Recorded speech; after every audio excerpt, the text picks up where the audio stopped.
Good morning and welcome into another episode of the Bearcat Brunch, brought to you by our excellent sponsors at Live Healthy Hydrate.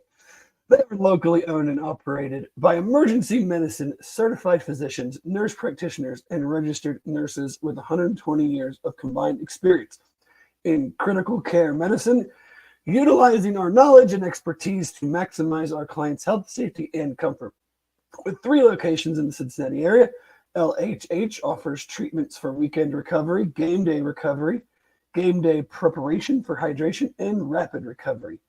As a support medication in conjunction with healthy lifestyle exercise, some people are experiencing significant weight loss with regular semaglutide treatments to help maximize your weight loss and obtain your health and wellness goals.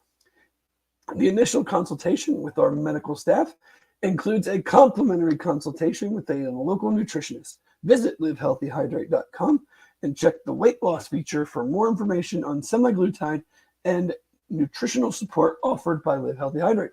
They also offer the popular Myers cocktail, as well as the premium proprietary Crown Jewel cocktail, along with customized treatments such as the Glow Up for the love of pregnancy and feeling slender. Add-on injections such as B12, Toradol, Zofran, magnesium, zinc, and many more are also available. Most IV treatments are around $100, as well as some custom and premium treatments at $130. Gift cards are also available. Make sure to check them out on Facebook, Instagram, X, and at livehealthyhydrate.com. And with that, we are back on a gloomy Sunday morning following the Bearcats. I'm not going to call it heartbreaking, but frustrating and a little heartbreaking 44-41 loss at Texas Tech. As you can hear from my voice, I don't really have one, so apologies for that. Working outside for the last couple of days in the pouring down rain that we got is probably the culprit for that. So I'm hoping my buddy Jeff here can carry us a little bit today. But as we do every week, Jeff, what is your initial takeaway from last night's loss to the Red Raiders? I think frustrating was probably a good way to put it. It's a team that had we had chances to kind of I don't know if you say like salt the game away at the first half really, but it seemed like we were doing a whole lot of work. I said this at halftime. I thought we did a whole lot of work in the first half to just be tied.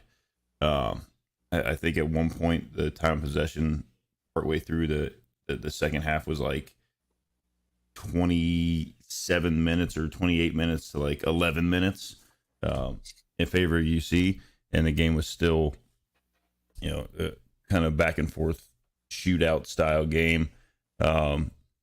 Sworsby again. I mean, he had the one pick that I think the announcers were begging for from before the game started, and really it was just kind of a poor choice mixed with bad timing of the receiver. Kind of if you watched it back when they showed the replay, when he let it go, the receiver's kind of there, and then he takes like two steps too much. Essentially, he didn't sit down. He just he kept moving across. I can't even remember who the receiver was. Unfortunate, and then it compounds there into a pick six, and you're just like, so you get that one.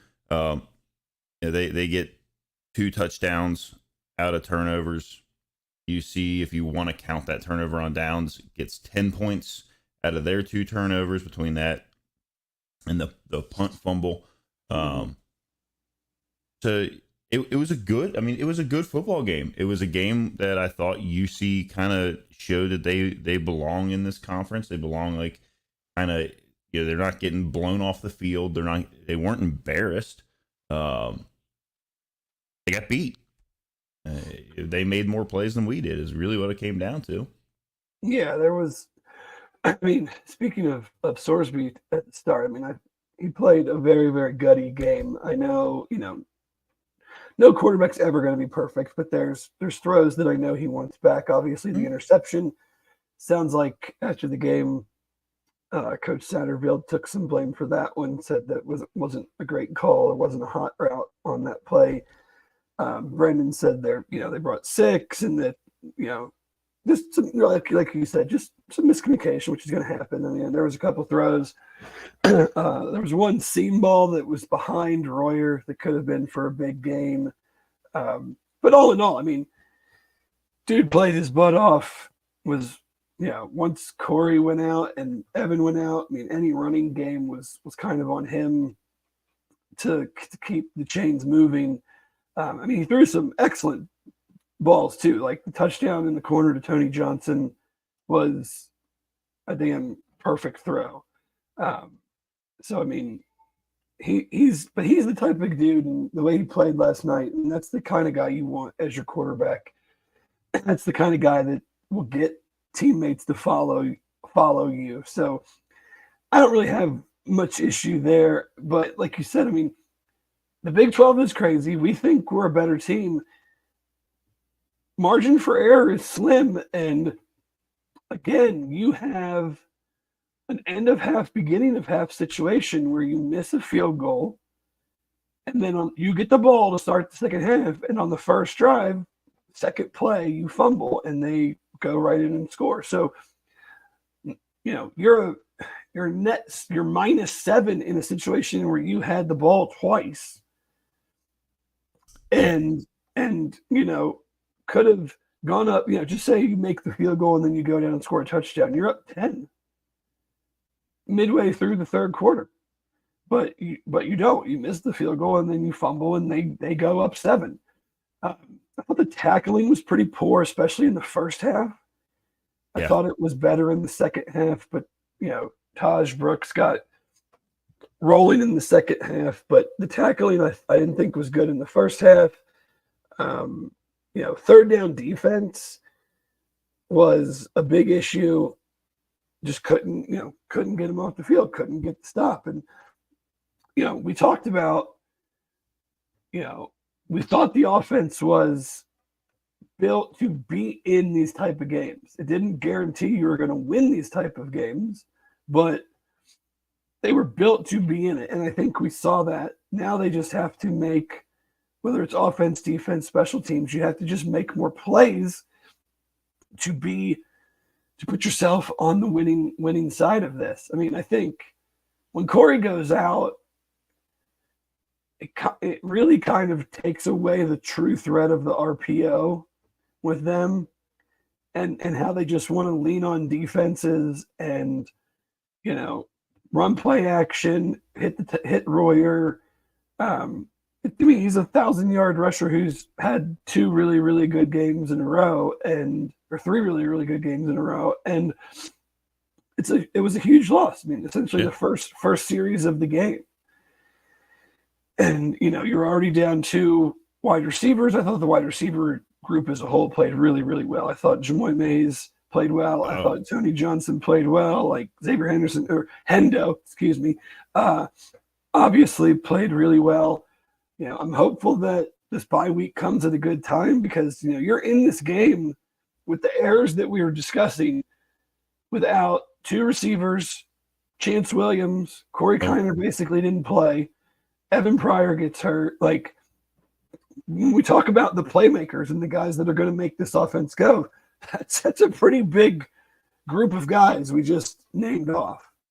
Yeah, I mean, so you lose Corey Kiner is probably one of the. I mean, I think he was leading the country in like broken tackles at one point. I don't know if he's still up there, like at the top of that, but I mean, he was averaging something like 6 yards. I mean, something crazy per carry. Like and you lose him 3 carries into the game for 9 yards. And then if you told me that happened and that our leading rusher was going to be Brendan Sorsby, I would have thought that like the game was over at halftime.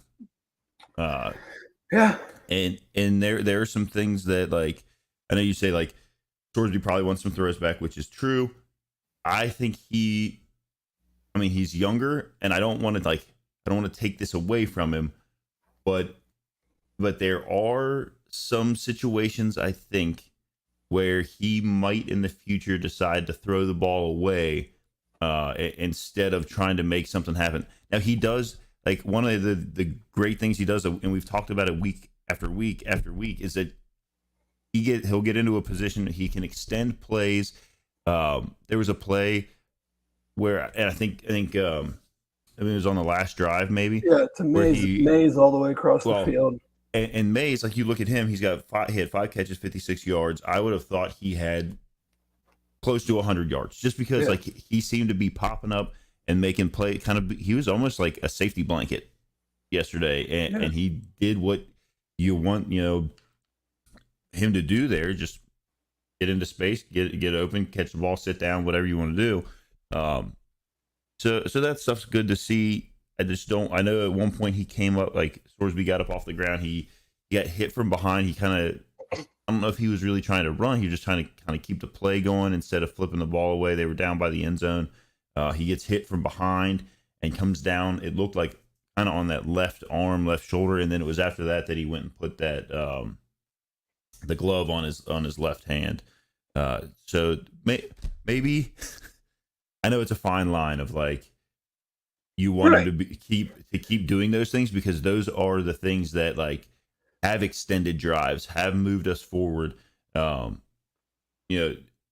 whatever you just don't want to get hurt. You have to protect yourself when there's really nothing to be gained. Like, if you can get a first down to extend the drive, go for it. If it's 1st and 10 from the your own 33-yard line, we don't let's live to play second and whatever, Right. So there is a line there. Natalie, I think Chance Williams was injured, maybe in practice this week. I'm not sure if he got injured sometime in the Houston game, but yeah, he was not available. And now, Cam Rutherford goes out early. Like, the defensive line is just an infirmary. Like, Rob Jackson is back with a big brace on his elbow. Like, but it's going to be tough. It's going to be a whole lot of bend but don't break.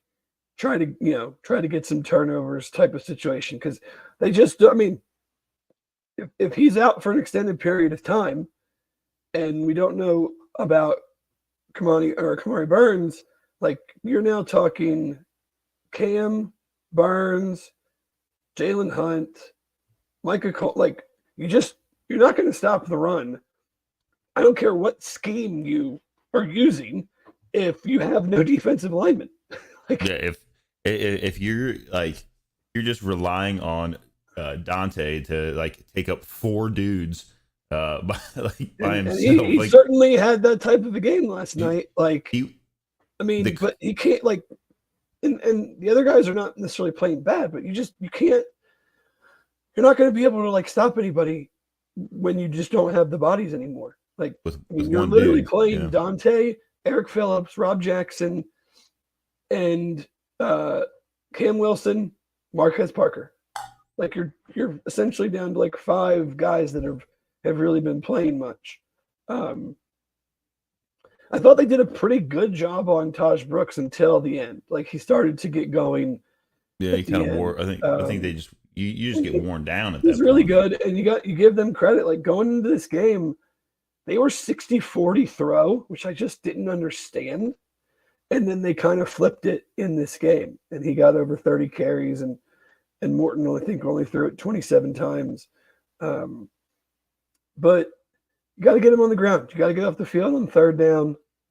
Like, that was another big issue. We haven't really, like, I know we're kind of bouncing around, but, like, that kind of had that feeling of, like, a bit of, like, last year somewhat. Like, you get them backed up into a 3rd and 8 or a 3rd and 6, 3rd and 7. Like, hell, even on one of the field goals, I think we had them back at, like, 3rd and 12, and we damn near let them convert that. Yeah. It was just those were some of the more frustrating things. I know it's not nitpicky. It's what happened, and those are the difference in winning and losing. And those are the turns in the game that you can't have. You can look at a lot of things and be positive about the trajectory and still say, like, no moral victories. Like, no moral victories, guys. Like, this is Big 12 football. We're trying to get better. We're trying to go to a bowl game. Like, I take no. I mean, there were some individual efforts that were great. I'm not going to discount those, but you lost the game by 3 on the road. And I'm not going to say you should have won, but you could have won. Like the errors that UC made, I'm not sure a bunch of them were forced by Texas Tech. I mean, some of them obviously were, but you know, a lot of the stuff was self-inflicted. A lot of the stuff is correctable.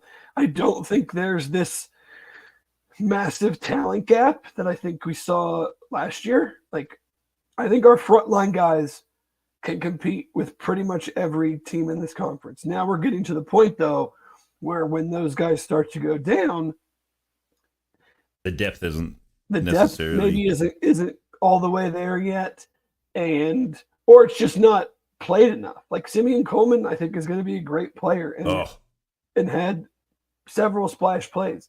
But you don't in a perfect world, you don't want your freshmen playing a ton. Like, I mean, shit, they were down to Victor Dawson, and Vic is a fine player, but like in conference play on the road, you're using your 5th running back. I was going to say, like, when you take into account that Chance Williams wasn't there to play, he couldn't play. I don't know if he was there or not. Couldn't play. And you lose Corey, then you lose Evan, then like Manny Covey rolls his ankle, and like you're all the way down. At some point, at some point it catches up to you. You can only say, like, I love the next man in term. Like, yeah, there will be a next man that actually goes in, but what is the level of play compared to the other 4 guys that were hurt or didn't play? So, a lot to build off of. I think it's unfortunate. Nathan Hawks misses 2 field goals. The first one, definitely, the snap was high. Yeah, that was. They got it down, but you never know how that screws up the operation. The second one, I didn't see anything glaring. No, it looked like it was back. I think maybe because the first one, he seemed to have kind of pulled it just a touch, had a bit of a baby draw on it, as it were. And maybe that second one, when it was, being on the right hash, and if he hits the second one the same way he hits the first one, it goes through, but he buried it straight, and it was not, I mean, it never had a chance. Yeah. And it was, it's sad, but I know Aaron talked about it yesterday, like the play right before that, like the running the ball and then ended up burning your timeout on that last drive, when like the last drive was just chaotic for numerous reasons. Two 10-second runoffs, and we'll obviously get into all that. I mean, go ahead. Sorry. Oh no, it's just so you got all that, like the chaos of what was that final drive of, like, okay, defense gets the stop, like, but now we can go. You got to go pretty dang on far, and then it gets all crazy, and you bring in Hawks, who still I know he's been out there a couple weeks now, but like that's a guy that hadn't really kicked field goals in a college setting. He was a kickoff specialist. Yeah. So you're still gonna run into some issues, and that was he's 2 for 4. You miss 2 field goals, you lose by 3. I mean that's the easy thing to say. And obviously they were like, there's so much more. Right. There's so much more to that than that. And he's got the leg for it. It wasn't like it was like no. And they weren't like low line drive hooks, or like he didn't like bury it into the back of the line or anything. Like he hit the ball well. Like no, but regardless of how he's kicked coming into the game, like I just don't want to rely on college kickers making plus 40-yard, plus 50-yard kicks. I think I would have liked to seen some more pace and tempo in both the drive at the end of the half and drive at the end of the game.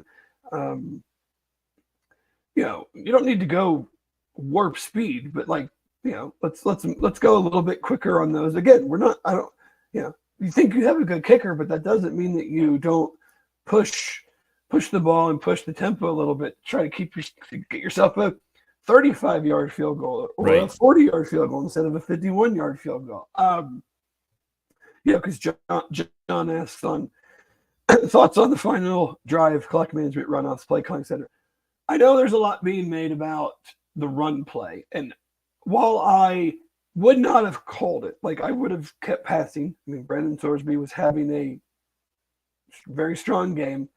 I do understand it in the sense of, and I haven't gone back to watch, and I probably won't, but they are playing probably some level of shell, prevent, rush 3, maybe rush 4 defense, because Texas Tech is essentially saying no touchdowns.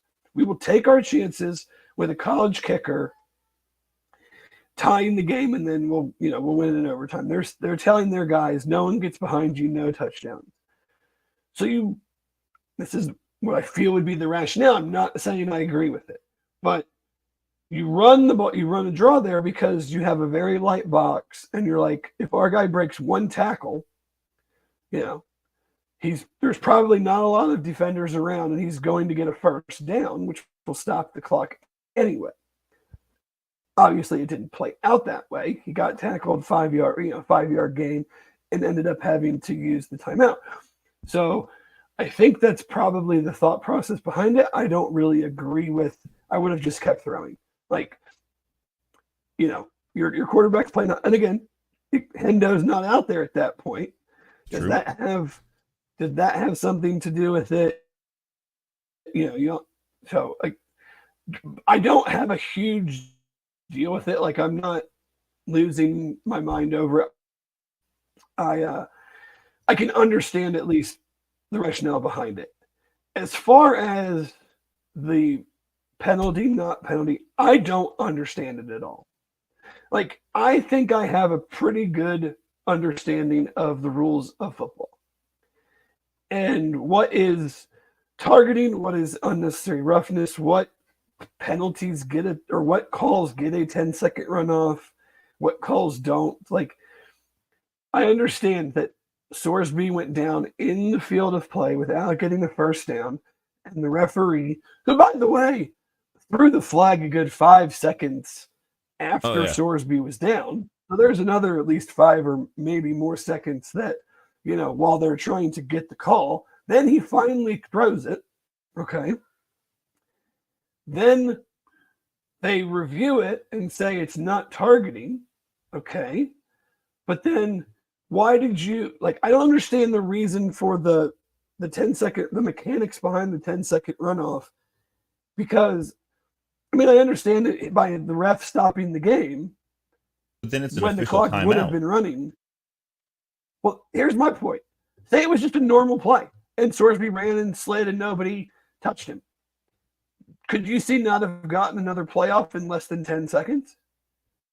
Right. Or gotten up and spiked so it, or whatever. I don't understand why. I don't understand why the 10-second runoff is associated with I threw a flag.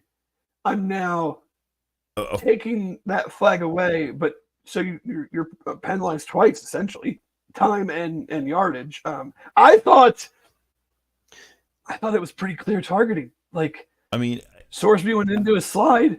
The guy lowered his trajectory and hit his helmet against the top of his helmet against Sorsby's helmet. I'm not sure how that wasn't targeted. I think they changed it where it's got to be literally the tippy top of the helmet, and I thought maybe they would say it was off this, but still, regardless, if it's not targeting, it is 1,000% a late hit. Well, I think that's I'm pretty sure when he gives himself up, he's a defenseless player, right? He gives himself up. He's sliding. So, are you saying that he didn't give the defense enough time to react? So it's not unnecessary roughness? Okay, I don't agree, but I can at least see your rationale. But then isn't it still targeting? It's still a shot to the head and neck area. Right. If you watch to a player that's giving himself up. he gets hit on like this side of his head, and the other guy. I think the other guy's like shoulder pad drilled him right in the face mask because his head bounced off the turf. Yeah. Oh, for sure. I really would just like an explanation on, because the call itself is subjective. I would like to hear where the 10-second runoff comes into play on this.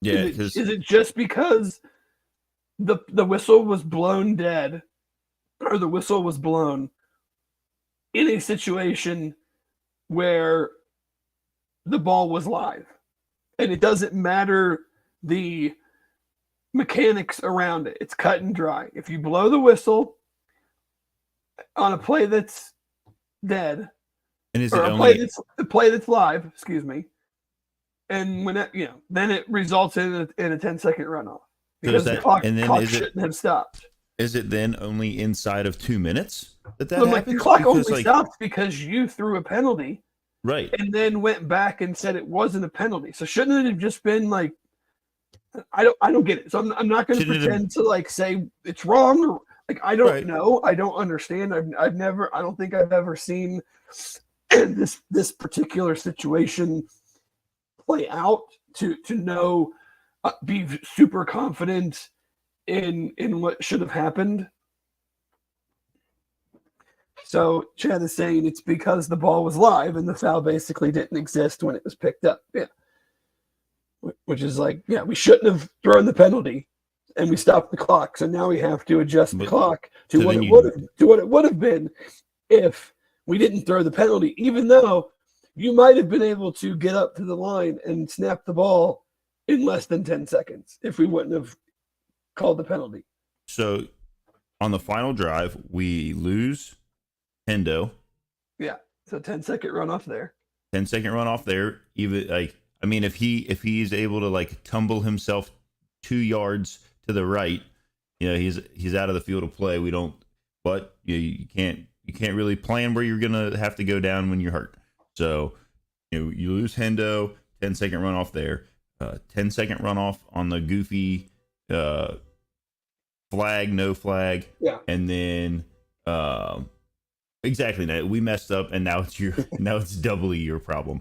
And then Manny Covey makes a great play. He gets hurt, rolls his ankle, hobbles off, has to hobble off. And then I know we talked about this last year. It's like one of those rules that's like, I understand allowing the defense then to make a substitution, but I don't agree with the fact that they can damn near wait until the clock. Right. Everybody does it. I'm just curious, is there like I'm sure someone with a rule book will tell me that, or can say like, when you sub, the defense has X amount of time to sub as well. And I think, in the moment, I think you see like I know Zach Frazier from West Virginia, who was, I think, a fifth-year guy, their center, like literally broke his leg and stayed on the field so that they didn't get like a 10-second runoff. And Tyler Boyd did that for the Bengals in a game, I think, against the Dolphins, that ended up being the one that like got them Joe Burrow. And I you have to, like, young, old, indifferent, you need to know the rules. I just think a guy that hasn't played a bunch and is a super young guy is injured and thinks, I need to get out so that someone who can make a play can get in. And isn't really thinking about like, oh, if I go out, then they get time. Then they have time. I mean, and should he? Yes. You need to be coached up on all of these situations. But in that moment, if you're hurt, you're thinking, what do I don't, there's a million I'm not beneficial to my team. Get somebody in here that could, is better than me with, a dangling ankle. It's an unfortunate situation, but yes, it was like 33 seconds is what that comes to on that final drive. 33 seconds that was just essentially taken from them. Yeah. Yes, within the rules, I guess. I mean, the Hendo one, yes. The Manny Covey one, yes. That other, I'm like you. Like, I just don't understand how you because my thought process, like, I was thinking about it, right? Like, if let's say there's a run or a catch, whatever, the ball's in play, you're running up the field, you get tackled, and it's one of those tackles where they like roll and you roll across their body, and then you pick up another like 15 yards, and you're still in the field of play. But then, and nobody throws any kind of whatever, and it's an official like, hey, we need to go back and look at this. Right. And they go back and they look at it, and they determine, nope, he didn't touch the ground. It was the right spot up here. I'm pretty sure in those situations, they just set the ball, and then the clock starts on the ready. Yeah. There's no 10-second runoff there. I mean, I get it. Maybe that's because it's inside 2 minutes. Like, but still, that's an official. It's an official timeout. We need to look at this. Yeah. We'll set the ball, and on our ready, the clock will wind. It was kind of a mess all the way around. And again, like, I think, could UC have put more tempo and pace behind it? Sure. No argument there from me. Thomas, I don't know if you just were able to join, but we did talk about kind of the clock management and the run play up the middle, the 5-yard gain.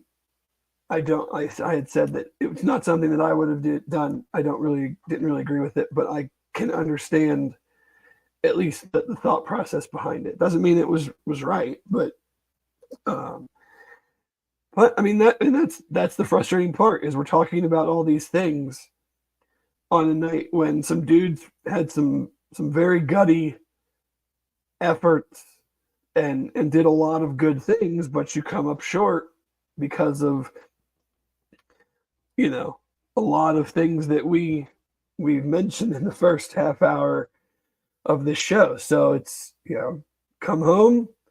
Hopefully these injuries aren't serious, because UCF is up next, and they're in a very interesting little stretch here, because it was I don't imagine anybody, considering they were roughly 12 to 15 point favorites, and then got beat by, I think, 27 at home. Now they go to Florida. So take Florida for whatever they are, but there's going to be a lot of juice in that game. Yeah. And then, we'll see. But we got to get some of these guys healthy. I mean, we talked about it. We think we're better. Like, we think we're a team that can compete in these type of games. But you're not gonna be able to get the wins if you're on your third or fourth back, if you have a bunch of receivers out, the defensive line is what it is at this point. I mean, there's just not a lot of bodies, not a lot of experience, and you're going to be going up against some teams just like Texas Tech that are going to run the ball. So, I'm not going to say, like, be okay with it, but, like, I have a feeling that they're going to have some more games like this one. Yeah, and I think you watch this one, though, and, like, the feeling afterwards isn't as much despair as there was at times last year after losses, where it was like I don't see this getting any better. I don't see where we can, where we're going to be able to do anything positive. And yesterday, you see with, maybe if you look at it all together, maybe like the low B offense, just because of like all the injuries and all the like things that were going on. Like it clearly wasn't your like full high powered offense, and you're still able to hang in the game and be there at the end to try to force overtime. Yeah, it sucks. Like you said, no moral victories, whatever. Like, it's a loss. You put it down as a loss. Nobody looks at it and says, like, well, that's only half a loss because it was a good game. Yeah. But I'm also not sitting here like the rest of this slate. You're frustrated because you were on the road and it was a close game, and you can look at things that aren't even that officiating situation and go, if we just did some of these things a little better, they could have been in a position to win. I think we stop a couple of those third and longs. My biggest takeaway is that you look like you have a quarterback and a receiving crew that can go get points if you got to go get points. Hmm. And Just they'll play better defenses than Texas Tech. I mean, their defense isn't isn't anything exceptional, but you feel like with that offense, that you can keep yourself in games and hopefully win games going forwards. So, I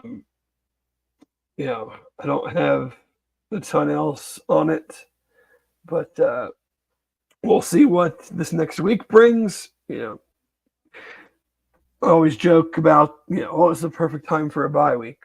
Yeah, this might be the perfect time for a bye week. I think, you're frustrated you lost, but you do need to get some guys healthy and maybe, do some good self scouting over this week and see where we can kind of clean up on those margins that can be the factors between winning and losing. So before we switch it up and talk a little bit about what happened on a wild day yesterday in college football, that segment of the Bearcats loss to Texas Tech is brought to you by our friends at Royal Links Golf Tours. Have you always wanted to play golf at St. Andrews? Have you ever enjoyed that perfect pint of Guinness in Ireland? Well, now you can. Royal Links Golf Tours is a golf tour specialist offering unforgettable golf experiences in Scotland, England, Ireland, and Wales. Their custom itineraries are more than golf trips. They are immersive cultural and country experiences that will surprise and delight you both on and off the course. Royal Links Golf Tours is owned by former Bearcat quarterback Hayden Moore and his partner, UC alum Jeff Bartholomew. So if you'd like to play St. Andrews or have that perfect pint of Guinness, please visit their website at royallinksgolftours.com or call them at 770-331-1525. So what was your wildest or thing in the sport yesterday that we should start with? Well, it wasn't yesterday. It's Friday. Okay, Friday. We're going to Friday. Yeah, we're going to Friday with the Miami Virginia Tech game. It was an interesting ending. Just solely based off the ending, I didn't really pay a whole lot of attention to the game as it was happening. But then right there at the end with that, I don't know. Maybe there were some different angles. I just feel like that was kind of one of those plays. Like if you call it a touchdown on the field, you got to leave it that way. If you I was watching with my oldest son, and you're sitting there, and he's like, "That's got to be you can't change that." I was like, I don't know that you can. And then they come out and no, we're gonna change it. You had that, and there was another long touchdown run for Virginia Tech that that was called back for a hold on the offensive line, and literally when they did the replay, even the guys that were announcing the game were like, where's it at? The lineman literally just blows up his guy. I mean, just blows him up, and the dude stumbles and falls down. They're like, there's not a hold there. So it was a couple plays there that went against Virginia Tech, but Miami and held together, got their win. They're 5-0 and solidly ranked in the top 10 in the country. For sure. Alabama, Georgia. I liked Alabama. I still like Alabama. What Jalen Milroe is doing. I saw some tweet last night that he's the first player ever in college football to throw for 300, run for 100, and have X number of touchdowns against a top 5 team. And I mean, they got out very fast. Carson Beck played incredible in the second half until the last interception. Alabama's maybe best player, Ryan Williams, is 17 freaking years old. Made one of the most ridiculous catches and body control and runs I've ever seen. The dude is 17. It's unreal. You're talking about the final touchdown where he looked like he was in the Matrix? Yeah, where he like spun around, He's like floating in the air. caught it, somehow like tapped both of his toes, and then bounced the other direction to keep from going out and out of bounds. Like, yeah, unbelievable. Kalen DeBoer, I saw this one. His career record, he's like 109 and 11. 109 and 12. Like, and he's 6-0. He's 6-0 against Kirby Smart, Steve Sarkisian, and Dan Lanning. Yeah, I mean, we'll see. He said Alabama went from the greatest coach of all time to already one of the top 2 or 3 coaches in the sport. Yeah, I mean, we'll see. I don't see a drop off coming, but you never know. Ashton Genty is like my guy. Talk about him every week. Is he your Ollie Gordon of this year? No one watches because it's like CBS Sports or whatever. Fox Sports 1 at 10:15. Just 24 carries for 247 yards and 4 touchdowns again. We're 5 games into the season. The guy's averaging over 10 yards a carry. I told you I didn't see any of the game like per se, but I did see all of, like the videos that just like kept popping up on Twitter, and I just thought that it was like the same video over and over, but every time I clicked it, it was very clearly a different video of him carrying 11 guys into the end zone or like breaking every tackle. Like, that guy is nuts. I mean, it's not even the fact that he's having these crazy yardage games. It's like everybody knows they're going to give it to him 25 times a game, and they still have no chance of stopping.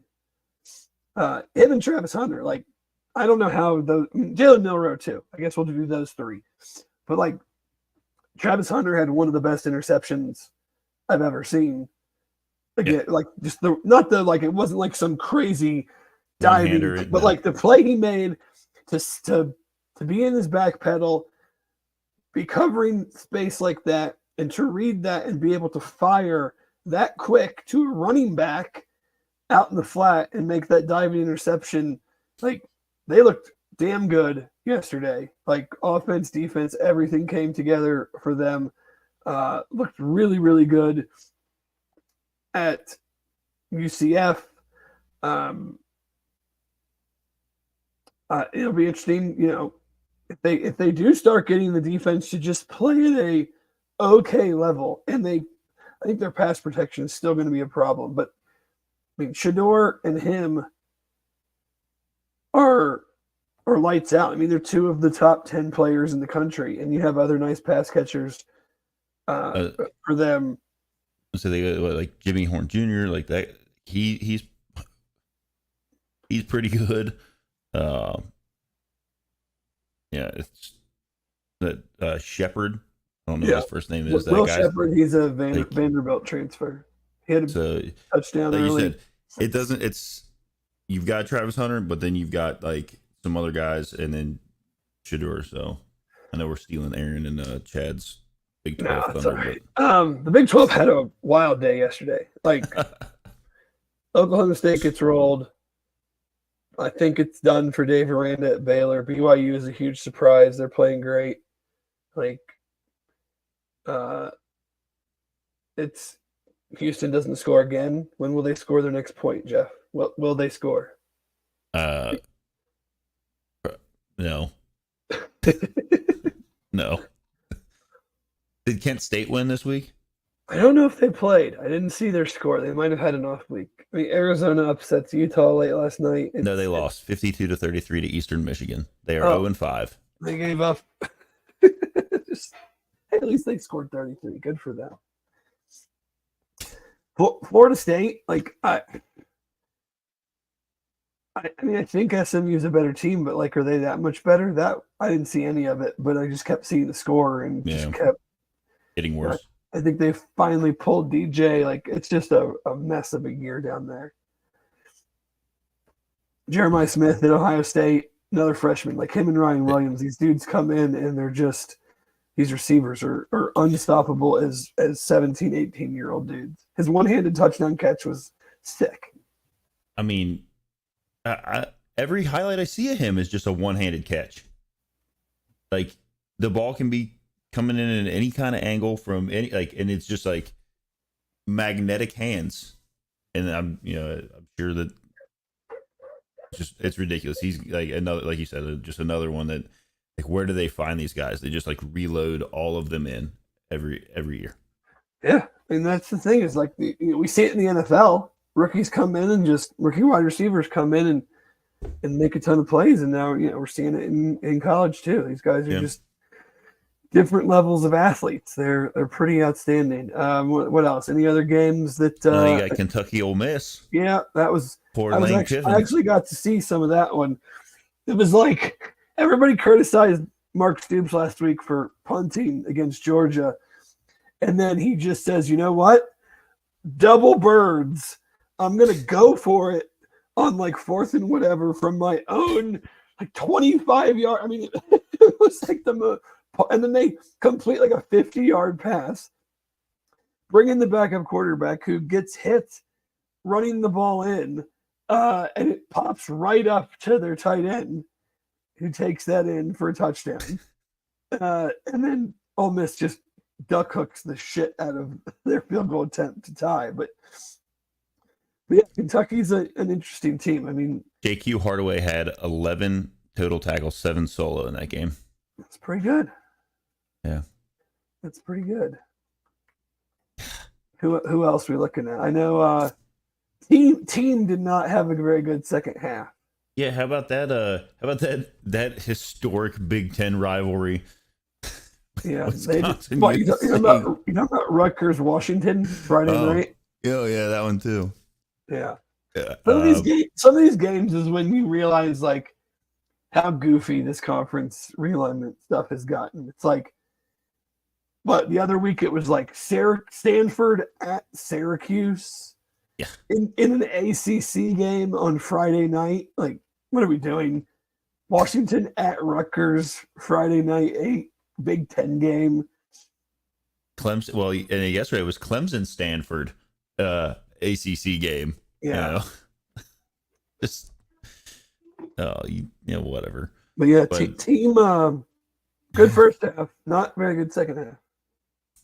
Yeah, I don't and I don't know that the folks up there are real happy with the way things are going. I mean, it's not going to get any better if he doesn't make an offensive coordinator change. It is oil and water. His mentality, his style, and we're going to run a version of the air raid. Like, I just don't think it's going to work. So, square peg, round hole. It certainly feels that way. Looks like we had another terrible officiating call in the Minnesota-Michigan game. Minnesota scores to cut it to 3. They onside kick, recover. They call them for being offsides. And I saw one like still when the ball was kicked, nobody was offsides. Yeah, I think because somebody was like, well, the that angle, like the lead guy's like helmet was not egregious enough. It didn't seem like it was. Oh, yeah. Like I don't even know that it was. That's one that you gotta like look at and be like, okay, he was like a millimeter offside. Like, how could you be looking at the ball, whether it's being kicked or not, and be standing on the line and still pick up that guy and pick up that guy, or vice versa? Yeah, that's it seemed like a rough one. Not a surprise, but I mean, we see it every week where we're just left kind of scratching our heads with some of these calls. Anybody else we need to talk about? Utah lost late. It's a Big 12 game. Did UNLV? I think UNLV ended up winning. They rolled. I only bring that up because like their quarterback pieced out. Like they had a running back that was like, "Yeah, I'm out." Like the quarterback piece, like doing that, is getting attention. Just because it's kind of like the first that we know about. I think there's been others that have done the same thing, but that has really been made public. But if you look at his numbers, he kind of stunk. Well, the thing is like he was completing like 43% of his passes. A lot of people were like, what I was reading, like he barely won the starting job anyway, and so like. It wasn't like there was going to be like a drastic fall off between him and whoever their backup Yeah. is. They had another guy transfer in from FCS. But like in like a they 6th didn't year. seem to miss a beat yesterday. And I mean, I know that they're not necessarily playing all the biggest teams or whatever, Yeah. but like they're having a good group of 5 season, a great group of 5 season Oh, at yeah. this point. Yeah, I do want to say in the game between two coaches that I really like a lot. Wink, wink, nod, nod. John Sumrall at Tulane worked over USF and Alex Golish, and I don't know if that's a surprise that they won. I was more surprised that they beat the crap out of them. I mean, Sumrall's in his first year. I think they're playing a true freshman quarterback.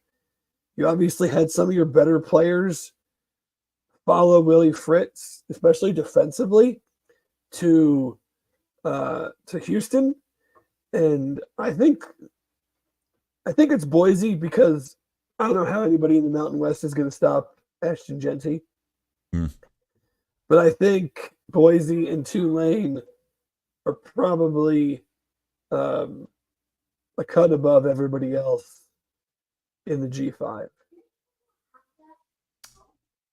And then we can talk about Freeman at Notre Dame, where everybody each week if he loses a game or whatever, everybody wants to be like, well, they're gonna have to move on from him and find somebody else, and then they go down to Louisville and knock off a top 15 opponent. That was at home. Oh, was that at home yesterday? Okay, yeah. But still, okay. I mean, Still, Louisville was like the most not talked about, like, top 20 team. Yeah. At the beginning, so I didn't really know a ton about them. I didn't see any of the game, but it sounded like it was a turnover fest. Yeah, I didn't see any. I just saw the final score, and then Notre Dame got out to a big lead, and then kind of had to protect it the rest of the way. But I did see a stat that is his 9th ranked win at Notre Dame, and only Frank Leahy had 10 in his first 3 years. Has more ranked wins as the Fighting Irish head coach. So nice. Well, I like to see Marcus Freeman doing well.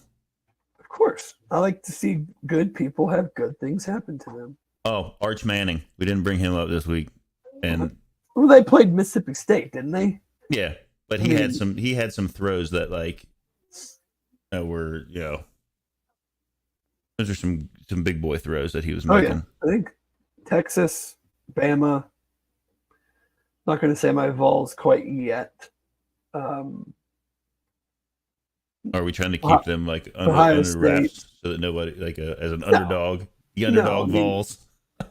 I don't think they've played very good teams yet, so I want to see them against some of these other guys. But yeah, I think Texas, Bama, Ohio State, probably the 3 best teams. Georgia maybe in there too.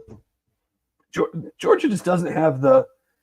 They did yesterday. It's funny. They did, especially in the second half, but they've not hit explosive plays really at all this year. So it's very tough, especially in that conference, to just mash your way every single game if you can't get something going down the field. But I don't really have a ton else there.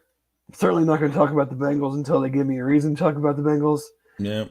Anybody from the Bearcats? Trey Tucker had 7 receptions for 96 yards and a touchdown. Josh Wiley had 4 receptions, 43 yards. Josh getting some run. That's nice to see. Yeah. 4 catches there, 43 yards. Travis Kelce had 4 catches, 30 yards. Alec Pierce. He's been a little quiet this year. He has been. Alec Pierce, 1 catch for 44 yards. You'd like to see him getting some balls thrown his way. Jerome Ford had 10 carries for 37 yards and 3 catches for 33 yards. So, yeah, I feel like sometimes if you ever watch any of the Browns games, it's almost like I'll catch like a run from him, and then all of a sudden he's out for like 3 series in a row for whatever reason. He did absolutely detonate on Tom Allen's favorite son, Micah McFadden. In that game, but then he also fumbled a few plays later. So And then Brian Cook had 8 tackles and a pass defense. Josiah DeGuara only had an 8-yard reception. Kobe Bryant had 1 tackle. Sauce Gardner had 4 tackles. Eric Wilson 3 tackles. So that's kind of the NFL recap from Go Bearcats football. All right. Well, I'm going to try to rest my voice. Yeah, get some tea, maybe some so honey. I can talk Wednesday night. But thanks again to everyone who joins us live on Sunday mornings. Love the crowd that comes in and chats it up with us. Wish we could have talked about a win. As we said, I think there were some positives to take away from it, but you do kind of leave feeling a little unfulfilled because the errors are correctable, but they still, that's the line between winning and losing, especially in this league. So thank you to Jeff. Thank you to Aaron for producing. And of course, thank you to Royal Links Golf Tours and Live Healthy Hydrate for being sponsors of our show. We will see you again next Sunday to talk maybe a little Bearcats and some rest of the college football world. But please have a wonderful Sunday, and we will talk again soon.